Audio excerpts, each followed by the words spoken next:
நம்முடைய மக்கள் மத்தியிலே காலம் காலமாக ஏதேனும் ஒரு தவறு இருக்கின்ற பொழுது, மார்க்கத்தின் நினைவூட்டல் நமக்கு வருகின்ற பொழுது நாம் எப்படி நடந்து கொள்கிறோம், நபித்தோழர்கள் எப்படி நடந்து கொண்டார்கள், இதைத்தான் நீங்க பார்க்கணும். அவர்கள் ரசூலுல்லாஹ்வை எப்படி நேசித்தார்கள், நபிகள் நாயகத்துடைய சொல்லுக்கு எப்படி மதிப்பளித்தார்கள், நாம் நபிகள் நாயகத்தின் சொல்லுக்கு என்ன மதிப்பளிக்கிறோம், இந்த வேறுபாட்டை நாம் புரிந்து கொள்ள வேண்டும். ரசூலுல்லாஹ்வுடைய உபதேசங்களை, அறிவுரைகளை நம்முடைய வாழ்க்கையில செயல்படுத்தாம, அவர்கள் நமக்கு கற்றுத்தந்த ஹலால் ஹராமை நம்முடைய வாழ்க்கையில பேணாம, ரசூலுல்லாஹ் நமக்கு சொல்லி தந்த வாழ்வியல் ஒழுக்கங்களை நம்முடைய வாழ்வில் பிரதிபலிக்காம நாம் ரசூலுல்லாஹ்வை நேசிக்கிறோம் என்று சொன்னால் அது பொய்யாகத்தான் அல்லாஹ்வுடைய பார்வையில் ஆகுமே ஒழிய உண்மையான நபி நேசமாக ஆகிவிடார். இந்த ரபியுல் அவ்வல் மாதம் வந்துவிட்டால் மௌலிதுகள் ஓதுகிறார்கள், மீலாது விழாக்கள் கொண்டாடுகிறார்கள். கேட்டா நாங்க ரசூலுல்லாஹ்வை நேசிக்கிறோம், ரசூலுல்லாஹ்வை நேசிப்பது தப்பா அப்படின்னு கேட்கிறாங்க. நபிகள் நாயகத்தை ஒவ்வொரு முஸ்லிமும் நேசிக்க வேண்டும். அந்த நேசத்தின் வெளிப்பாடு வாழ்க்கையில் இருக்க வேண்டும். வெறுமனே மௌலிது ஓதுவதில் மட்டுமல்ல. வருஷத்துல ஒரு மாசம், அந்த ஒரு மாசத்துல ஒரு 12 நாள் இவர்களாக அரபு மொழி தப்பும் தவறுமாக ஒன்றை எழுதி வைத்துக் கொண்டு அதனை படித்து விட்டால் நபி நேசமாக ஆகிவிடுமா?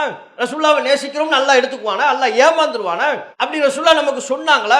இத்தனைக்கும் அந்த மௌலிதுகள்ல நபிகள் நாயகத்தின் நேசத்தை வெளிப்படுத்தும் விதமா ஏதேனும் இருக்கிறதா? ஒண்ணும் கிடையாது. அந்த மௌலிது எதுக்கு உருவாக்கப்பட்டதுன்னு சுந்தர தமிழில் சுபஹான மௌலிதுன்னு ஒரு புக் இருக்கு. சுபஹான மௌலிது இந்த ரபியுல் அவ்வல் மாசத்துல அந்த மௌலிதை தான் ஓதுவார்கள். அந்த புத்தகத்துல நீங்க பார்த்தாலே தெரியும். அன்புக்குரிய சகோதர சகோதரிகளே, ஒரு முஸ்லிமை பொறுத்தவரை இவ்வுலகில் உள்ள எல்லாவற்றையும் விட நபிகள் நாயகம் ஸல்லல்லாஹு அலைஹி வஸல்லம் அவர்களை உளமாற நேசிப்பது நமது இறை நம்பிக்கையை வெளிப்படுத்தக்கூடிய முக்கியமான அம்சங்களில் ஒன்று.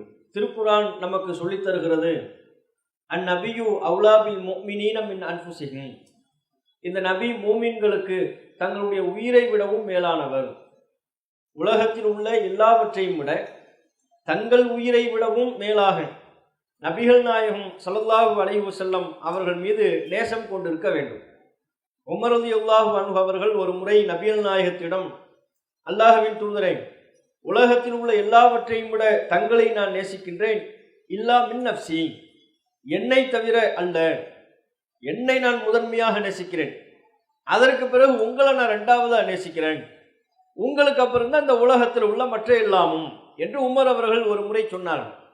அப்போது நபிகள் நாயகம் ஸல்லல்லாஹு அலைஹி வஸல்லம் அவர்கள் உமர் அவர்களுக்கு, இல்லை, உம்மை விடவும் அதிகமாக என்னை நீ நேசிக்க வேண்டும் என்று சொன்னார்கள். அப்போதுதான் இந்த வசனமும் அருளப்படுகிறது. உமர் ரலியல்லாஹு அன்ஹு அவர்கள் அல்லாஹ்வின் தூதர் அவ்வாறு திருத்தி சொன்னதற்கு பிறகு உடனடியாக, இப்போதிலிருந்து என்னை விடவும் மேலாக தங்களை நான் நேசிக்கின்றேன், என் விஷயத்தை விட, என்னுடைய சொந்த விருப்பு வெறுப்பு எல்லாவற்றையும் விட தங்களை நான் நேசிக்கின்றேன் என்கிற கருத்தில் உமர் ரலியல்லாஹு அன்ஹு அவர்கள் தம்முடைய பதிலை நபிகள் நாயகம் அவர்களுக்கு சொன்னார்கள் என்பதை பார்க்கிறோம்.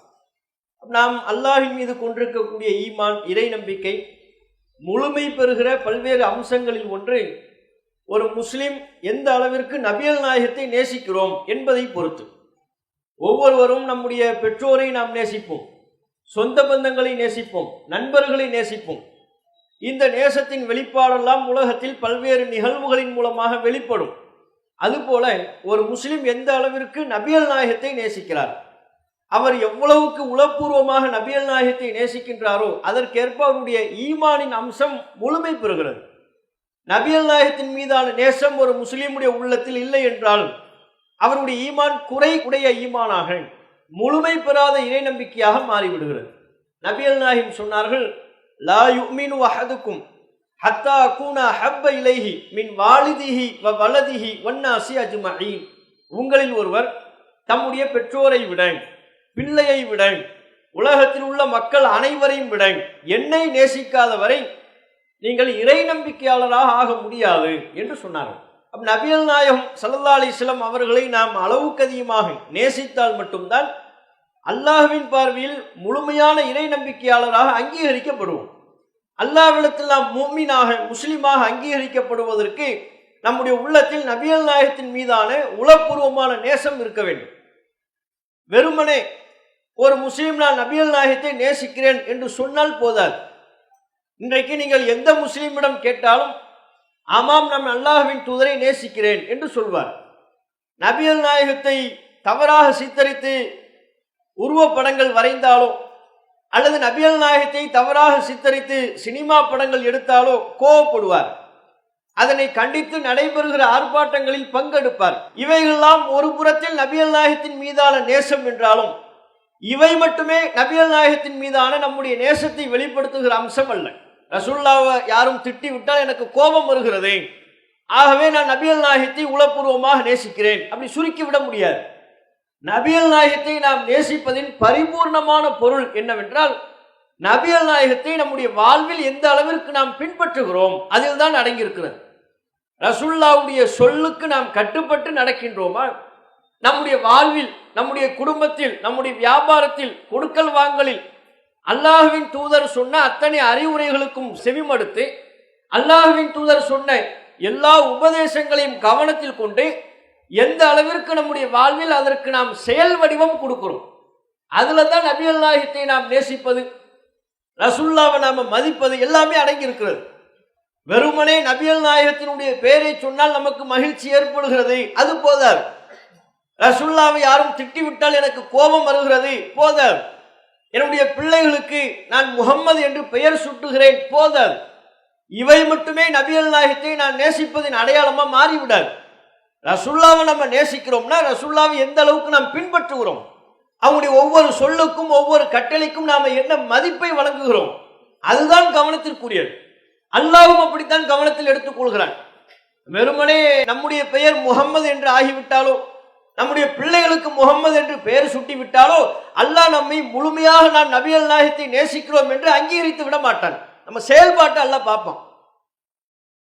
திருக்குர்ஆனில் அல்லாஹ் சொல்கிறான், குல், நபியே நீங்கள் சொல்லுங்கள், இன் குன்தும் துஹிப்பூனல்லாஹ், நீங்கள் அல்லாஹ்வை நேசித்தால் ஃபத்தபிஊனி, நபியாகிய என்னை பின்பற்றுங்கள். நேசிப்பது உண்மை என்றால் பின்பற்றுங்கள். அல்லாஹ்வை நேசிக்கிறீங்களா? அல்லாஹ்வுடைய தூதரை நேசிக்கிறீங்களா? நேசிக்கிறேன் வாயில சொல்லாதீங்க, பின்பற்றி காட்டுங்க. ஃபத்தபிஊனி, நபியாகிய என்னை நீங்கள் பின்பற்றுங்கள், இவ்வாறு நீங்கள் மக்களுக்கு சொல்லுங்கள் அல்லாஹ் உத்தரவிடுகிறான். அப்படி நீங்கள் பின்பற்றுவீர்களானால் யுஹிப்புக்குமுல்லாஹ், அல்லாஹ் உங்களை நேசிப்பான். வ யக்ஃபிர் லக்கும் துனூபக்கும், அதற்கு பலனாக, பிரதிபலனாக உங்கள் தவறுகளை, பாவங்களை அல்லாஹ் மன்னிப்பான். அப்ப அல்லாஹ்வினுடைய தூதரை நாம் நேசிப்பது உண்மை என்றால் நம்முடைய வாழ்க்கையில பின்பற்றணும். இன்றைக்கு முஸ்லிம்கள் நபிகள் நாயகத்தை நேசிக்கிறோம் என்று சொல்லக்கூடிய முஸ்லிம்கள் தங்களுடைய வாழ்க்கையில் நபிகள் நாயகம் சொன்ன அறிவுரைகளை கடைபிடிக்கிறார்களா, பின்பற்றுகிறார்களா? வட்டியிலிருந்து விலக வேண்டும் என்று நபிகள் நாயகம் சொல்கிறார்கள், விலகி நிற்கிறார்களா? பொய், புறம், அவதூறு கூடாது என்று சொல்கிறார்கள், அவற்றிலிருந்து ஒதுங்கி நிற்கிறார்களா? பிற மனிதர்களினுடைய உரிமைகளை பறிக்க கூடாது என்று நபிகள் நாயகம் சொல்கிறார்கள், அந்த வகையில் கவனத்தோடு தம்முடைய வியாபாரத்தை, கொடுக்கல் வாங்கலை அமைத்துக் கொள்கிறார்களா? அப்ப எந்த அளவுக்கு நாம ரசூலுல்லாஹ்வுடைய சொல்லுக்கு கட்டுப்பட்டு நடக்கிறோம், பின்பற்றுகிறோம், அது கவனத்திற்குரியது. நபித்தோழர்கள் நபிகள் நாயகம் ஸல்லல்லாஹு அலைஹி வஸல்லம் அவர்களை உளமாறு நேசித்தார்கள். அந்த நேசத்தை தங்களுடைய செயல்பாட்டில் வெளிப்படுத்தினார்கள். ரசூலுல்லாஹ் ஒன்று சொன்னா ஒரு கோடு போட்டு விட்டால் அந்த கோட்டை தாண்ட மாட்டார்கள். அல்லாஹ்வின் தூதர் ஒரு சொல்லை, ஒரு உத்தரவை பிறப்பித்து விட்டால் அது அவர்களுக்கு வெறும் சொல்லல்ல, அது செயலாக அவருடைய வாழ்க்கையின் ஒரு அங்கமாக மாறிவிடுகிறது. அந்த அளவிற்கு நபிகள் நாயகத்தினுடைய கட்டளைகளுக்கு அவர்கள் முக்கியத்துவம் வழங்கினார்கள். ஒரு நபித்தோழர் தங்கத்தினாலான மோதிரத்தை அணிந்திருக்கிறார். நபிகள் நாயகம் ஸல்லல்லாஹு அலைஹி வஸல்லம் அவர்கள் அதனை பார்க்கிறார்கள். பார்த்த பொழுது நபிகள் நாயகம் ஸல்லல்லாஹு அலைஹி வஸல்லம் அவர்கள் அந்த நபித்தோழரிடத்தில் தம்முடைய கண்டனத்தை பதிவு செய்தார்கள். தங்கத்தை அணிந்திருக்கிறீர்களே, தங்கத்தினால் ஆன நரக நெருப்பு உங்களுக்கு அணிவிக்கப்படுவதை நீங்கள் விரும்புகிறீர்களா அப்படின்னு அந்த நபித்தோழருக்கு ரசூலுல்லாஹ் அறிவுரை சொன்னார்கள், எச்சரிக்கை செய்தார்கள். ஆண்களுக்கு தங்கம் அணிவது தடை செய்யப்பட்டிருக்கிறது, பெண்கள் தங்க நகை அணியலாம். அப்போ ஒரு ஆண் நபித்தோழர் அறிந்தோ அறியாமலோ அவர் அணிந்திருக்கிறார். ரசூலுல்லாஹ் அதை பார்த்த உடனே, இதை போய் நீங்க அணியிறீங்களே, நரக நெருப்பினால் ஆன இதே போன்ற ஒன்று மறுமையில் உங்களுக்கு அணிவிக்கப்படுவது சந்தோஷமா, அப்படியான ஒரு தண்டனை உங்களுக்கு வேண்டுமா என்று கேட்டார்கள். ரசூலுல்லாஹ் இப்படி கேட்டதுதான் தாமதம். கேட்டதும் இல்லாம அவருடைய விரலில் இருந்து அந்த மோதிரத்தை எடுங்கி வீசி எறிந்து விட்டார்கள். வீசிட்டாங்க. ரசூலுல்லாஹ் கண்டிச்சுட்டு போயிட்டாங்க. அப்ப சஹாபாக்கள்லாம் சொன்னாங்க, இப்போ ரசூலுல்லாஹ் போயிட்டாங்க, குது காத்தமக், உங்க மோதிரத்தை நீங்கள் எடுத்துக்கொள்ளுங்கள், இன்தஃபிர் பிஹி, அதை அணிவதற்கு தான் ரசூலுல்லாஹ் தடுத்திருக்கிறாங்க, வேறு வகையில பலன் பெற்றுக் கொள்ளுங்கள். தங்கத்தை ஆண்கள் அணியக்கூடாது, பெண்களுக்கு கொடுக்கலாம், குடும்பத்தாருக்கு கொடுக்கலாம், அதனை உருக்கி வேறு விதமான பயன்பாட்டுக்கு மக்களுக்கு நாம பலனளிக்க செய்யலாம், அதை வித்து காசாக்கி கொள்ளலாம், அதற்கெல்லாம் மார்க்கத்தில் தடை இல்லை. அப்ப ரசூலுல்லாஹ் சென்றதற்கு பிறகு அந்த நபித்தோழரிடம் சொன்னார்கள், நீங்கள் உங்கள் மோதிரத்தை எடுத்துக்கொண்டு அதன் மூலம் பலன் அடைந்து கொள்ளுங்கள் அப்படின்னு சொன்னாங்க. அந்த நபித்தோழர் அதை எடுத்துக்கொள்ள மறுத்துவிட்டார். ரசூல்லா அதனை தூக்கி எறிந்ததற்கு பிறகு நான் அதனை ஒருபோதும் எடுத்துக்கொள்ள மாட்டேன், எடுத்தா கூட தப்பில்லை. ஆனா அவர் சொல்றாரு, நான் எப்படி எடுப்பேன்? வக்கது தரஹு ரசூலுல்லாஹ், அல்லாஹ்வின் தூதர் என் கையிலிருந்து அதனை பிடுங்கி தூர எறிந்ததற்கு பிறகு அதனை நான் எப்படி எடுப்பேன்? இல்ல, அது ரசூலுல்லாஹ்வை அவமதித்ததாக ஆகிவிடக் கூடாது, ரசூலுல்லாஹ்வுடைய சொல்லுக்கு நான் கட்டுப்பட வேண்டும், ஆகவே அந்த மோதிரத்தை நான் எடுக்க தயாரில்லை என்று மறுத்தார் என்கிற செய்தியை முஸ்லிம் உள்ளிட்ட ஹதீஸ் கிதாபுகள்ல பார்க்கணும். அவர் எடுத்தா கூட தப்பில்லை. ஆனா அவருடைய ரசூலுல்லாஹ்வுடைய ஒரு சொல்லுக்கு, ரசூலுல்லாஹ்வுடைய ஒரு செயலுக்கு அவர்கள் கொடுத்த முக்கியத்துவத்தை பாருங்க. வேணாம்னு ரசூலுல்லாஹ் தூக்கி எறிஞ்சிட்டாங்க. அப்படி தூக்கி எறிந்ததற்கு பிறகு நான் எப்படி அதனை அணிவேன்? நான் எப்படி அதனை போய் எடுத்துக்கொள்வது? எனக்கு தடையாக இருக்கிற ரசூலுல்லாஹ் தூக்கி எறிந்ததே அதனை நான் போய் எடுப்பதற்கு தடையாக இருக்கிறது. இந்த அளவுக்கு நபித்தோழர்கள் ரசூலுல்லாஹ்வுடைய சொல்லுக்கு முக்கியத்துவம் கொடுத்தாங்க. இன்னும் ஒரு சம்பவத்தை நீங்க பார்க்கலாம். ஒரு முறை நபிகள் நாயகத்தை சுற்றி ஒரு 7 அல்லது 8 நபித்தோழர்கள் மட்டுமே, முஸ்லிமின் அறிவிப்பில் அப்படித்தான் இடம்பெறுகிறது, ஒரு 8 நபித்தோழர்கள் அமர்ந்திருக்கிறாங்க. 7 அல்லது 8 நபித்தோழர்கள் அமர்ந்திருக்கிறாங்க. அந்த 8 நபித்தோழர்கள்ட்ட ரசூலுல்லாஹ் கேட்கிறாங்க, என்னிடம் நீங்கள் உறுதிமொழி வழங்க மாட்டீர்களா, பையத்து செய்ய மாட்டீர்களா அப்படின்னு கேட்கிறாங்க. அந்த நபித்தோழர்கள் பதில் சொன்னார்கள், அல்லாஹ்வின் தூதரை, நாங்கள் தான் ஏற்கனவே பையத்து செய்திருக்கிறோமே அப்படின்னாங்க. திரும்பவும் ரசூலுல்லாஹ் கேட்டாங்க, என்னிடம் நீங்கள் உறுதிமொழி வழங்க மாட்டீர்களா அப்படின்ட்டாங்க. உடனே நாங்கள் இப்போதே வழங்க தயாராக இருக்கிறோம், எதன் பேரில் பையத்து வழங்குவது கேளுங்க என்று அந்த நபித்தோழர்கள் ரசூலுல்லாஹ்ட்ட கேட்கும் பொழுது நபிகள் நாயகம் சொன்னாங்க, அல்லாஹ் துபாயுன ரசூலுல்லாஹ், இதைத்தான் அவங்க கேட்டது, அல்லாஹ்வின் தூதரிடத்தில் நீங்கள் பையத்து செய்ய மாட்டீர்களான்னு. இருமுறை கேட்டதற்கு பிறகு அவர்கள் தயார் என்று சொல்லியதற்கு பிறகு என்ன பையத்து செய்யணும் கேளுங்கன்ன உடனே ரசூலுல்லாஹ் சொல்றாங்க, அல்லாஹ்வை தவிர வேறு யாரையும் நாங்கள் வணங்க மாட்டோம், இப்படி எனக்கு பையத்து கொடுங்க, அடுத்தவர்களின் பொருளை நாங்கள் திருட மாட்டோம், இவ்வாறு நீங்கள் எனக்கு பையத்து வழங்க வேண்டும், வலா துஷ்ரிகு பிஹி ஷைஆ வஸ்ஸலவாத்தில் ஹம்ஸ் வதுதிஉ பிஹி, ஐவழி தொழுகை நிலைநாட்ட வேண்டும், அல்லாஹ்வின் தூதருக்கு கட்டுப்பட வேண்டும், இந்த பையத்தை எனக்கு கொடுங்கன்னு ரசூலுல்லாஹ் கேட்கிறாங்க. அவங்க சொல்றாங்க. அதுல அல்லாஹ்வின் தூதர் இன்னொரு விஷயத்தையும் சேர்க்கிறார்கள், வலா தஸ்அலுன் நாஸ ஷைஆ, மக்களிடம் எதையும் கேட்காதீர்கள், எதையும் யாசிக்காதீங்க. நம்முடைய தேவை நமக்கென்று இருக்கின்ற பொழுது அல்லாஹ் நமக்கு தருகின்றவற்றை கொண்டு நம்முடைய தேவைகளை பூர்த்தி செய்ய கொள்ள வேண்டுமே தவிர யாசகம் கேட்கக்கூடிய நிலை நம்ம விரும்பக்கூடாது. மக்கள்கிட்ட போய் எதையும் கேட்காதீங்க. இதையும் ரசூலுல்லாஹ் பையத்தில் சேர்க்கிறாங்க. ஏன்னா ரசூலுல்லாஹ்விடத்துல பையத்து என்கிற இந்த ஆன்மீக உறுதிமொழியை, பையத் என்பது ஆன்மீக உறுதிமொழி, அது ரசூலுல்லாஹ்ட்ட இறை தூதர்கிட்ட தான் மக்கள் கொடுக்க இயலும். இன்றைக்கு நம்ம யார்ட்டையும் அவ்வாறு கொடுக்கணுங்கிற அவசியம்லாம் இல்லை, கொடுக்கவும் கூடாது. தூதர் இருந்தா தூதர்கிட்ட கொடுப்போம், ஆட்சியாளர் இருந்தா ஆட்சி சம்பந்தப்பட்ட விஷயத்துக்கு உறுதிமொழி கொடுப்போம். நீங்க சொல்லக்கூடிய சட்டத்திட்டங்களுக்கு நாங்கள் கட்டுப்பட்டு நடப்போம், நீங்கள் சொல்லுகிற நிர்வாக சட்டத்திட்டங்களுக்கு நாங்கள் கட்டுப்பட்டு ஆட்சிக்கு கட்டுப்பட்டு நடப்போம்னு ஆட்சியாளருக்கு பையத்து கொடுக்கணும். இறை தூதரா இருந்தா அவங்க சொல்லக்கூடிய மார்க்க சட்டத்திட்டங்களுக்கு நாங்கள் கட்டுப்பட்டு நடப்போம்னு இறை தூதர்கிட்ட கொடுக்கணும். இப்படி இருக்கின்ற பொழுது யார் பையத்து வாங்க வருகிறார்களோ அவர்களுடைய தன்மைக்கு ஏற்ப ரசூலுல்லாஹ் சில விஷயங்களை கூடுதலாக கேட்பாங்க. எல்லாத்தையும் பிரதானமா ரசூலுல்லாஹ் கேட்கறது அல்லாஹ்வுக்கு இணை கற்பிக்க கூடாது, அல்லாஹ் மட்டும்தான் வணங்கணும், பெண் குழந்தைகளை கொன்று விடக்கூடாது, புதைத்து விடக்கூடாது, அடுத்தவர்களுடைய பொருளாதாரத்தை திருடக்கூடாது, இதெல்லாம் எல்லாத்தையும் கேட்பாங்க. சில பேர்கிட்ட உங்க பண்புக்கு தக்க பெண்கள் பையத்து செய்ய வந்தாங்கன்னா அவங்ககிட்ட ரசூலுல்லாஹ் கேட்பாங்க, நாங்கள் ஒப்பாரி வைக்க மாட்டோம்னு என்ற பையத்து செய்யுங்க. ஏன்னா பெண்கள்கிட்ட ஒப்பாரி வைப்பது ஒரு குறையாக இருந்தது. ஆதலால் பெண்களிடம் அல்லாஹ்வின் தூதர் கைப்படாம வாய்மொழியாக உறுதிமொழி எடுப்பார்கள், நாங்கள் ஒப்பாரி வைக்க மாட்டோம், இப்படி பையத்து செய்யுங்கன்னு கேட்பாங்க. அது மாதிரி இந்த 8 நபித்தோழர்கள்ட்ட ரசூலுல்லாஹ் கேட்கிறாங்க, நாங்க எதையும் யாசகம் கேட்க மாட்டோம், மக்கள்கிட்ட எதையும் கேட்க மாட்டோம், இப்படி எனக்கு பையத்து செய்யுங்கன்னு பையத்து செஞ்சுட்டாங்க. நம்ம கவனிக்க வேண்டிய அம்சத்தை பாருங்க. அந்த 8 நபித்தோழர்களில் ஒருவர் சொல்கிறார், அதற்கு பிறகு நாங்கள் யாவரும், இந்த பையத்தில் பங்கெடுத்த யாவரும், எந்த ஒருவரும் எதையும் மக்களிடம் கேட்க மாட்டோம், மக்கள்கிட்ட கேட்கிற வழக்கமே எங்களிடத்தில் இல்லை. எந்த அளவுக்கு தெரியுமா அவர் சொல்றார், எந்த அளவிற்கு என்றால், எங்களில் ஒருவருடைய சாட்டை கீழே விழுந்து விட்டால், குதிரையில போவாங்க, ஒட்டகத்துல போவாங்க, சாட்டை கீழே விழுந்துடும்.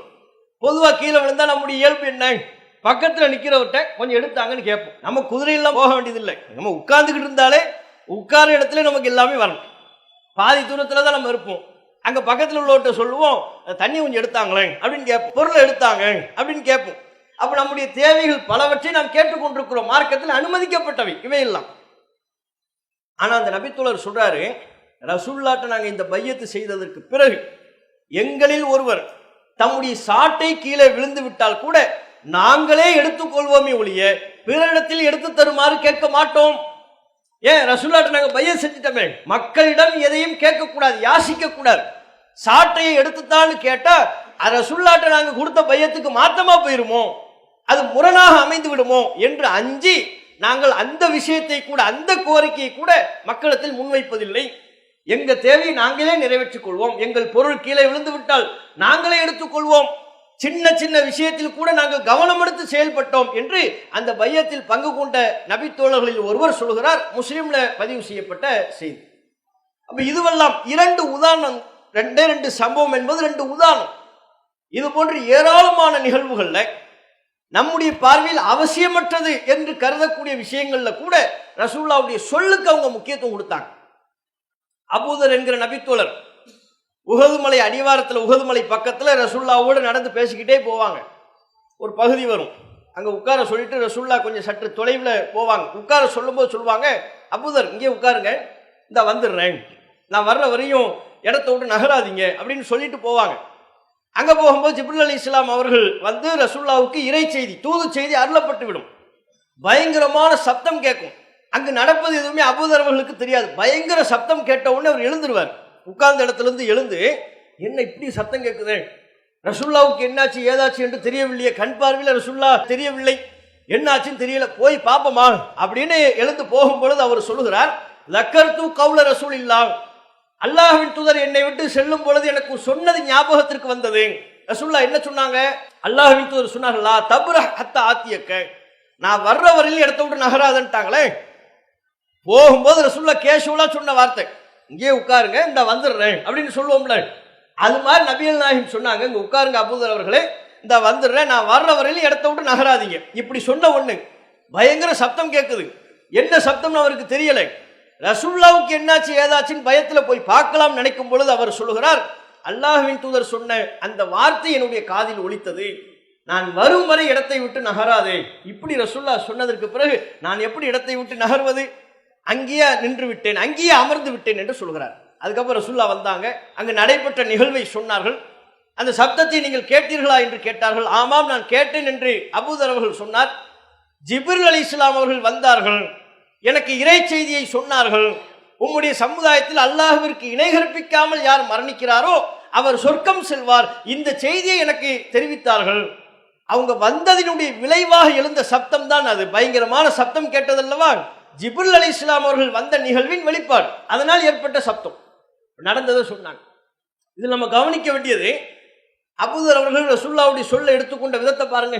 ஒரு சின்ன சொல்லு, இங்கே உட்காருங்க, இந்த வந்துடுறேன், இந்த வார்த்தையை கூட ரசூலுல்லாஹ் உட்காருங்கன்ட்டாங்களே, இடத்தை விட்டு நகரக்கூடாது என்று சொல்லிவிட்டார்களே, எப்படி நான் நகர்வது? அப்படி நகர்ந்தால் நான் அங்கே போய் என்ன நடந்தது என்று பார்க்க சென்று விட்டால் ரசூலுல்லாஹ்வுடைய வார்த்தையை நான் மதிக்காதவனாக ஆகிவிடுவேன், ஆகவே உட்கார்ந்து விட்டேன்கிறாங்க. எப்படி பாருங்க.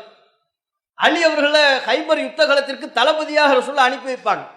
தளபதி என்கிற அடையாளத்தை கொடுப்பதற்கு ஒரு கொடியை கொடுத்து அனுப்பி வைப்பாங்க. போகும்போது ரசூலுல்லாஹ் சொல்வாங்க, அலி அவர்களே, அல்லாஹ் உங்கள் கரத்தில் வெற்றியை தரும் வரை நீங்கள் திரும்பி வராதீர்கள் அப்படிங்குவாங்க. வலா தல்தஃபித் ஹத்தா யஃப்தஹுல்லாஹு அலா யதைக், அல்லாஹ் உங்களுடைய கரத்தில் வெற்றியை தராமல் நீங்கள் திரும்பி பார்க்காதீர், திரும்பி வராதீர், வெற்றியோடு திரும்பி வான்னு சொல்லுவோம்ல, அது மாதிரி ரசூலுல்லாஹ் சொல்லி அனுப்பி வைக்கிறாங்க. அலி அவர்கள் ரசூலுல்லாஹ் அங்க இருக்கிறாங்கன்னா அலி அவர்கள் கொஞ்சம் நகர்ந்து போயிட்டாங்க. போகும்போது கொடியை கையில கொண்டு போறாங்க, அவர் தான் தளபதி. திடீரென்று அவருக்கு ஒரு சந்தேகம் வருகிறது. அந்த சந்தேகத்தை கேட்கணும். ரசூலுல்லாஹ் எங்க நிற்கிறாங்க? பக்கத்துல, திரும்பினா இப்படி வந்துடலாம். ஆனால் அவர் அலி ரலியல்லாஹு அன்ஹு அவர்கள் எங்கே நிற்கிறார்களோ அங்கேயே நின்று கொண்டு திரும்பி கூட பார்க்காமல் அங்கிருந்து கொண்டே அல்லாஹ்வின் தூதரத்தில் கேள்வி எழுப்பினார். அல்லாஹ்வின் தூதரே, மாதா உகாத்திலுன் நாஸ், நான் எதுவரையிலையும் மக்களிடம் யுத்தம் செய்ய வேண்டும், இங்கிருந்து கொண்டே கேட்டார், திரும்பி பார்க்காமல் கேட்டார். காரணம் அவர் சொன்னார், ரசூலுல்லாஹ் வெற்றி வாகை சூடாமல் திரும்பி பார்க்காதே என்று சொல்லிவிட்டார்கள். அதுக்கப்புறம் நான் ரசூலுல்லாஹ்வை திரும்பி பார்த்தா வெற்றியோடு தான் பார்ப்பேன். ரசூலுல்லாஹ் சொன்ன வார்த்தை. அப்ப அல்லாஹ்வின் தூதர் சொல்லுகிற சின்ன சின்ன வார்த்தைகளுக்கு அவர்கள் அவ்வளவு முக்கியத்துவம் கொடுத்தார்கள். திரும்பி பார்த்தா குற்றம் இல்லை, பாவம் இல்லை, தப்பு கிடையாது. ஆனால் அந்த வார்த்தைக்கும் மதிப்பளிக்க வேண்டும் என்கிற எண்ணம் நபி தோழர்களின் செயல்பாட்டில் இருந்ததை நம்ம பார்க்கணும். ஆகையினால்தான் நீண்ட நெடுங்காலமாக அவர்களுடைய பழக்கத்தில் இருந்த போதிலும் ரசூலுல்லாஹ் மார்க்க சட்டமாக அதனை சொல்லுகின்ற பொழுது உடனடியாக கட்டுப்பட்டார்கள். மது ஹராம் என்கிற அறிவிப்பு வருகின்ற பொழுது அத்தனை மக்களும் நபித்தோழர்களில் கணிசமான நபர்கள் மது குடித்து கொண்டுதான் இருந்தார்கள். காரணம் அது ஹராம்ங்கிற அறிவிப்பு வரல, அது வரையில்லை. அபூ தல்ஹாவுடைய வீட்டில் மது காய்ச்சப்பட்டு விருந்தில் பரிமாறப்படுகிறது. அபூ தல்ஹா நபித்தோழர், வேறு மூத்த நபித்தோழர்கள். அனஸ் தான் ஊத்தி கொடுக்கிறார், அபூ தல்ஹாவுக்கு ஊத்திக்கிட்டு இருக்கிறார். எல்லாம் ஊத்தி பரிமாறி கொண்டிருக்கும் போது ரசூலுல்லாஹ்வுடைய அறிவிப்பாளர் வர்றார். வந்து சொல்கிறார், அலா அறிந்து கொள்ளுங்கள், இன்னல் ஹம்ர கது ஹுர்ரிமத், மது தடை செய்யப்பட்டு விட்டது அப்படின்னு ரசூலுல்லாஹ்வுடைய அறிவிப்பாளர் சொன்னார். சொன்ன மாத்திரத்தில் அபூ தல்ஹா ரலியல்லாஹு அன்ஹு அவர்கள் சொன்னார்கள், இதை கீழே கொட்டுங்க அனஸே, இதுக்கப்புறம் நம்ம குடிக்கூடாது. ரசூலுல்லாஹ்வுடைய அறிவிப்பாளர் ஹராம்னு சொன்னதுக்கு அப்புறம் இதுல இருந்து ஒரு சொட்டை கூட நாம் பருகிவிடக்கூடாது, கீழே கொட்டுங்கன்னாங்க. இதெல்லாம் எப்படி உங்களுக்கு சாத்தியப்பட்டது? இதை நாமளா இருந்தா பல வியாக்கியானம் சொல்லுவோம். பீடி சிகரெட்டு குடிக்கிற ஒரு ஆள்கிட்ட எங்க அதை விடுங்கன்னு சொல்லுங்க, நிப்பாட்டிடலாம் பை, கொஞ்சம் கொஞ்சமா தான் பை நிப்பாட்டணும். எவையா சொன்னா கொஞ்சம் கொஞ்சமா நிப்பாட்டணும்? இந்த டாக்டரே அப்படித்தான் சொல்லியிருக்கிறாரு. திடீர்னு நிப்பாட்டினா ஹார்ட் அட்டாக் வந்து போய் சேர்ந்துரும். இவர்களா ஒரு கதையை உருவாக்குறது. எந்த டாக்டர் சொன்னாங்க? திடீர்னு விட்டோம்னா அவ்வளோதான், கொஞ்சம் கொஞ்சமா தான் போய் விடணும். சரி, கொஞ்சம் கொஞ்சமா எப்போ விடுவிய? கொஞ்சம் கொஞ்சமா விடுவேன்னு 20 வருஷமா சொல்லிக்கிட்டு இருக்கிறார். 20 வருஷமா சொன்னார்னா அப்ப இன்னும் அந்த கொஞ்சம் கொஞ்சம்ங்கிறதுக்கு என்னதான் அர்த்தம்? அர்த்தமே இல்லை. அப்ப நாம் நம்முடைய மக்கள் மத்தியிலே காலம் காலமாக ஏதேனும் ஒரு தவறு இருக்கின்ற பொழுது, மார்க்கத்தின் நினைவூட்டல் நமக்கு வருகின்ற பொழுது நாம் எப்படி நடந்து கொள்கிறோம், நபித்தோழர்கள் எப்படி நடந்து கொண்டார்கள், இதைத்தான் நீங்க பார்க்கணும். அவர்கள் ரசூலுல்லாஹ்வை எப்படி நேசித்தார்கள், நபிகள் நாயகத்துடைய சொல்லுக்கு எப்படி மதிப்பளித்தார்கள், நாம் நபிகள் நாயகத்தின் சொல்லுக்கு என்ன மதிப்பளிக்கிறோம், இந்த வேறுபாட்டை நாம் புரிந்து கொள்ள வேண்டும். ரசூலுல்லாஹ்வுடைய உபதேசங்களை, அறிவுரைகளை நம்முடைய வாழ்க்கையில செயல்படுத்தாம, அவர்கள் நமக்கு கற்றுத்தந்த ஹலால் ஹராமை நம்முடைய வாழ்க்கையில பேணாம, ரசூலுல்லாஹ் நமக்கு சொல்லி தந்த வாழ்வியல் ஒழுக்கங்களை நம்முடைய வாழ்வில் பிரதிபலிக்காம நாம் ரசூலுல்லாஹ்வை நேசிக்கிறோம் என்று சொன்னால் அது பொய்யாகத்தான் அல்லாஹ்வுடைய பார்வையில் ஆகுமே ஒழிய உண்மையான நபி நேசமாக ஆகிவிடார். இதனை நாம் இங்கே குறிப்பிடுவதற்கு என்ன காரணம்? இந்த மாதம் ரபியுல் அவ்வல் மாதம். தமிழகத்திலே இந்த ரபியுல் அவ்வல் மாதம் வந்துவிட்டால் மௌலிதுகள் ஓதுகிறார்கள், மீலாது விழாக்கள் கொண்டாடுகிறார்கள். கேட்டால் நாங்கள் ரசூலுல்லாஹ்வை நேசிக்கிறோம், ரசூலுல்லாஹ்வை நேசிப்பது தப்பா அப்படின்னு கேட்கிறாங்க. நபிகள் நாயகத்தை ஒவ்வொரு முஸ்லிமும் நேசிக்க வேண்டும். அந்த நேசத்தின் வெளிப்பாடு வாழ்க்கையில் இருக்க வேண்டும். வெறுமனே மௌலிது ஓதுவதில் மட்டுமல்ல, வருஷத்துல ஒரு மாசம், அந்த ஒரு மாசத்துல ஒரு 12 நாள் இவர்களாக அரபு மொழியில் ஒன்றை எழுதி வைத்து, தப்பும் தவறுமாக ஒன்றை எழுதி வைத்துக் கொண்டு அதனை படித்து விட்டால் நபி நேசமாக ஆகிவிடுமா? ரசூலுல்லாஹ்வை நேசிக்கிறோம் நல்லா எடுத்துக்குவானா? அல்லாஹ் ஏமாந்துருவானா? அப்படி ரசூலுல்லாஹ் நமக்கு சொன்னாங்களா? இத்தனைக்கும் அந்த மௌலிதுகள்ல நபிகள் நாயகத்தின் நேசத்தை வெளிப்படுத்தும் விதமா ஏதேனும் இருக்கிறதா? ஒன்றும் கிடையாது. அந்த மௌலிது எதுக்கு உருவாக்கப்பட்டதுன்னு சுந்தர தமிழில் சுபஹான மௌலிதுன்னு ஒரு புக் இருக்கு. சுபஹான மௌலிது, இந்த ரபியுல் அவ்வல் மாசத்துல அந்த மௌலிதைத்தான் ஓதுவார்கள். அந்த புத்தகத்துல நீங்க பார்த்தாலே தெரியும். அதுல சொல்வார்கள் பாருங்க, இந்த மௌலித மன்னர் அபுல் முதஃபர்ங்கிற ஒரு மன்னர் தான் ஒரு காலத்தில் உருவாக்குனாராம். அவரு எப்படி உருவாக்குனாரால், அவ்விருந்தில், அதாவது மாநபி ஸல்லல்லாஹு அலைஹி வஸல்லம் மௌலிதை ஒட்டி இந்த அல் மலிக்குல் முலஃபர் அபு சயீத் என்கிற இந்த மன்னர் ஏற்பாடு செய்த விருந்து வைபவத்தில், எது மௌலிதை ஒட்டி ஒரு விருந்து வைக்கணுமா, அந்த விருந்து வைபவத்தில் மன்னர் செய்த ஏற்பாடு என்ன தெரியுமா? ஒரு முறை அதில் பங்கேற்றவர்கள் ஒருவர் கூறுகிறார், மௌலிதை ஒட்டி ஒரு விருந்து ஏற்பாடு மன்னர் பண்றாரு, அதுல என்னென்னலாம் இருந்துச்சுங்கிறத சொல்றாங்க. அவ்விருந்தில் சமைக்கப்பட்ட 5000 ஆட்டு தலைகள், மௌலிது இதான் ரசூலுல்லாஹ்வுடைய நேசம். 5000 ஆட்டு தலைகள், 10,000 கோழிகள், 1,00,000 வெண்ணெய் பலகாரங்கள், 1,00,000 ஸ்வீட் வெண்ணெய் பலகாரங்கள், 30,000 ஹல்வா தட்டைகள் இருந்தன. அந்த விருந்தில் ஞானிகள் மற்றும் சூஃபிகள் அவர்களின் தலைவர்களும் பங்கேற்றனர். லுஹர் முதல் சுபுஹ் வரை சூஃபிகளுக்காகவே மன்னர் தனியாக ஒரு இசையரங்கம் ஏற்பாடு செய்தார். அதில் பாடப்பட்ட பேரின்ப பாடல் கேட்டு குதித்து கழித்த சூஃபிகளுடன் சேர்ந்து மன்னரும் பக்தி பரவசத்தோடு ஆடினார். ஆண்டுதோறும் 3 லட்சம் ரூபாயை மன்னர் முதஃபர் மாநபி ஸல்லல்லாஹு அலைஹி வஸல்லம் அவர்களின் மௌலிதுக்காகவே செலவிட்டார். அந்த புக்கில் இருக்கு, நம்ம உருவாக்குனது இல்லை. சுந்தர தமிழில் சுபஹான மௌலிதுங்கிற அந்த புக்கில் பக்கம் 13 இது இருக்கு.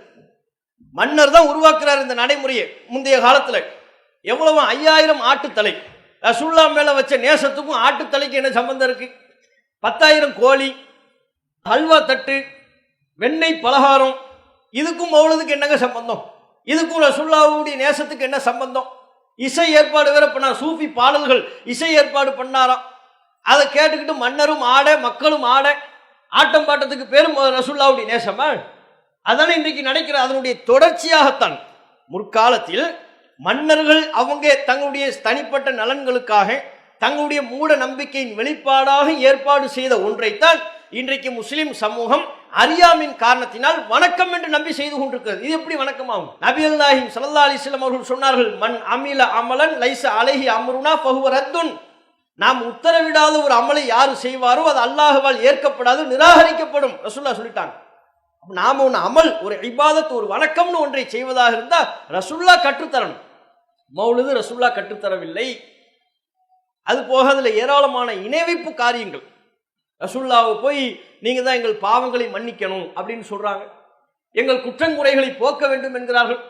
ரசூலுல்லாஹ் பேர்ல பல பொய்களை, ஜிப்ரில் அலைஹிஸ்ஸலாம் அவர்கள் பேர்லயே பொய்யை சொல்றாங்க. சுபான மௌலிதுல ஒரு ஹிக்காயத் என்று சொல்வார்கள், அதில் இடம்பெறுகிறது யா சய்யிதி என்ற அந்த அரபு பாடலுக்கு முன்பாக இடம்பெறுகிறது.